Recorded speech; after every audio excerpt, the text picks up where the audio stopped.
Hey ACA Executive Vice President Cody Burkham here with you on this Friday morning, January 29th. I want to give you the second installment of our Hats on the Hill series here.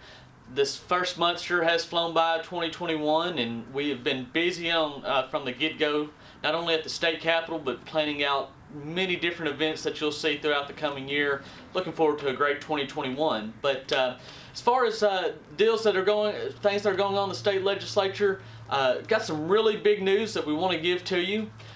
Tuesday afternoon, House Bill 1315 was introduced by Representative DeAnn Vaught. Now, this is our state meat inspection bill that we have been fighting for and working with Representative Vaught and the Department of Ag and a host of other ag interests, Farm Bureau, Hunters Feeding the Hungry, the Arkansas Hunger Alliance, restaurant associations. We have a great big coalition, a great coalition that has worked towards the state meat inspection bill, and it was filed, like I said, I believe it was Tuesday afternoon. House Bill 1315 is its official number. But maybe what's more even impressive than the coalition that's been built around this bill is the coalition that was built in the House and the Senate for this bill. You know, most of the time whenever a bill is introduced in the House, you might have just a handful of co-sponsors, 2, 3, 4, 5, and you get, up in the double digits of co-sponsors on a House or Senate bill. You've really got a pretty popular bill. HB 1315 by Representative DeAnn Vaught, when it was introduced, had 66 members of the House in support of it, saying they wanted to be co-sponsors. And in the Senate, it had 16 senators. So, I mean, we have a massive groundswell of support for the state meat inspection program, and we're really excited to see it go through committee. I believe it will be going through the House committee next Wednesday if everything holds together and the calendar holds like we expect it to. So we will actually be having some of our ACA producers in to speak on behalf of that, in support of that bill, and look forward to getting them in and letting them share their story with the House Ag Committee, and just telling them the good, positive benefits that this is going to do for our state.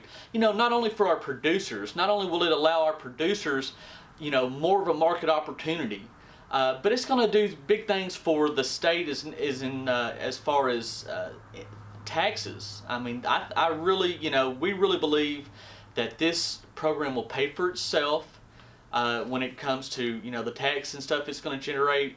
No longer will producers have to carry their animals outside of the state to be processed and harvested and inspected. You're going to be able to do that right here in the state, and we're just really thrilled about it. Now, we do realize that this is just the first step. Once we get HB 1315 passed the House and the Senate, that's just the first step. We've then got to go back and get some funding for the Arkansas Department of Ag. They're going to be the ones over this program. They're going to need additional employees. And so we're going to have to go back and visit once again with our state representatives and our senators and let them know that now that we've got the program, we need to make sure that's funded. And we've got some key people that have been co-sponsored. Like I said, Representative Vaught did an amazing job working this bill on both the House and Senate side. And we have got some key people on this bill that sit in some other key positions. The Personnel Committee is one of them, and then the Budget Committee is another one. They're going to be the ones that really give this bill some life with the funding. So this is just the first step. We're going to continue on and make sure that once we get this bill passed, work with our friends, make sure that we get the funding for it that it needs. So I encourage you, keep an eye on HB 1315. You can find that bill online on the Arkansas Legislature's website. ArcLeg is the Arkansas Legislature's website. So keep an eye on it. This is a big thing for Arkansas cattle producers, and we're really excited about it. So with that, it was a fairly quiet week as far as committee work went in the House and Senate Ag Committee. There was maybe a little excitement, some things going on in the Senate Ag Committee earlier this week on Tuesday. Senate Bill 80 by Senator Dave Wallace was presented before the Senate Ag Committee. SB 80 was a bill that dealt with the Arkansas State Plant Board. And as many of you know, The dicamba issues over in eastern Arkansas has created a lot of controversy for those row crop producers over in eastern Arkansas, and a lot of controversy has surrounded the state plant board. Representative Wallace's bill would change up the way that members are appointed to the state plant board to trying to satisfy a lawsuit that was before the Arkansas State Supreme Court. But there's a lot of differences of opinion on ways that the state plant board needs to fix. It seems like there's 3 or 4 competing different ideas on the way that the state plant board needs to be fixed, and Senator Wallace's bill did not make it out of committee. It was actually voted down in committee, and so there's also some other pieces of legislation out there dealing with the Arkansas State Plant Board. Representative David Hillman has a piece of legislation out there that'll be heard before the House Ag Committee sometime, probably here pretty soon. So, we're watching that close. We obviously don't want to, get in the middle of a controversial piece of legislation like that.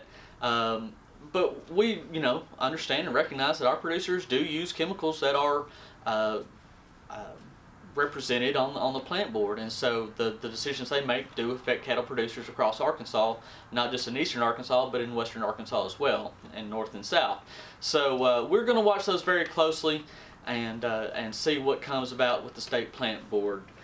The House Ag Committee only met once this week, and they heard Senate Bill 74 by Senator Ricky Hill, and this was a telecommunications bill that was trying to make it easier for municipalities to invest in infrastructure and then rent that infrastructure out to telecommunication industry to try to get better broadband service.